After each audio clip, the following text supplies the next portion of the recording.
மாமியின் தலைமையில இந்த மேட்ச் நடக்குது. கேவலமாய் போயிடும். ஜெயிச்சே ஆகணும். கொடுத்த பிராக்டிஸ்ல ஞாபகம் இருக்குல்ல, கப்பு வாங்குறேன்.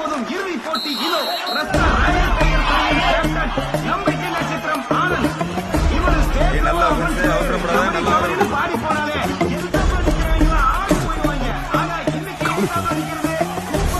என்ன பண்ற பிளான் பாரு, என்ன பண்ற பிளான் பாரு.